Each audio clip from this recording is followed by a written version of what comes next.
నమస్తే, welcome to I news. నేను హిమ. పొరుగు దేశం పాకిస్తాన్ లో జల ప్రళయం సృష్టిస్తున్న విజయానికి ప్రపంచం నివ్వెరపోతోంది. ప్రకృతి ప్రకోపానికి పాక్ ప్రజల బ్రతుకులు వరద పాలవుతూ ఉన్నాయి. సట్లెజ్, చినాబ్, ద్రావి, సింధు నదులు ఉగ్రరూపం దాల్చడంతో ఓళ్లకు ఓళ్లే నీట మునుగుతూ ఉన్నాయి. లక్షలాది మంది నిరాశ్రయులయ్యారు. వందలాది మంది ప్రాణాలు కోల్పోయారు. కాపాడాల్సిన రెస్క్యూ బోట్లే మృత్యు శాపాలుగా మారుతున్నాయంటే అక్కడి పరిస్థితి ఎంత దారుణంగా అర్థం చేసుకోవచ్చు. ఈ పెను విపత్తుతో పాకిస్తాన్ ప్రభుత్వం దేశంలో క్లైమేట్ ఎమర్జెన్సీని ప్రకటించింది. అసలు పాక్ ను ముంచెత్తుతున్న ఈ వరద విలయం ఏ స్థాయిలో ఉంది? అక్కడి కన్నీటి గాథలేంటి? కనుచూపు మేర నీరే, మునిగిపోయిన గ్రామాలు, సర్వం కోల్పోయి బిక్కుబిక్కుమంటున్న ప్రజలు. ఇది పాకిస్తాన్ లో ప్రస్తుత పరిస్థితి. జూన్ చివరి నుంచి కురుస్తున్న కుండపోత వర్షాలకు దేశం అతలాకుతలమవుతోంది.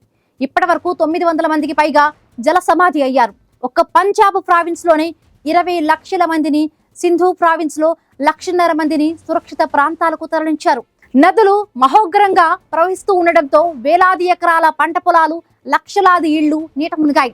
ఇప్పటికే 40% ప్రజలు పేదరికంలో మగ్గుతున్న పాకిస్తాన్ లో ఈ వరదలు వారిని మరింత దుర్భర పరిస్థితుల్లోకి నెట్టేశాయి. ఈ కాస్త ఆస్తిని కాపాడుకోవడం కోసం ప్రాణాలను పణంగా పెట్టి చాలా కుటుంబాలు ఇళ్లలోనే ఉండిపోతున్నాయి. రెస్క్యూ ఆపరేషన్లలోనూ విషాదాలు వెంటాడుతున్నాయి. వరద బాధితులను కాపాడడానికి వెళ్లిన ఓ రెస్క్యూ బోటు సింధు నది ఉధృతికి మంగళవారం బోల్తా పడింది. ఈ ఘోర ప్రమాదంలో 9 మంది జల సమాధి అయ్యారు. కొద్ది రోజుల క్రితం జరిగిన మరొక ఘటనలో 5గురు చనిపోయారు. ఈ విపత్కర పరిస్థితుల నేపథ్యంలో పాకిస్తాన్ ప్రభుత్వం దేశంలో క్లైమేట్ ఎమర్జెన్సీని ప్రకటించింది. ప్రధాని షహబాజ్ షరీఫ్ క్లైమేట్ చేంజ్ సవాళ్లను ఎదుర్కోవడానికి 300 రోజుల ప్రణాళికలను సిద్ధం చేయాలని అధికారులను ఆదేశించారు. ఐక్యరాజ్య సమితి తక్షణ సహాయంగా $5 మిలియన్ అంటే సుమారు 41.5 కోట్ల రూపాయలు ప్రకటించింది.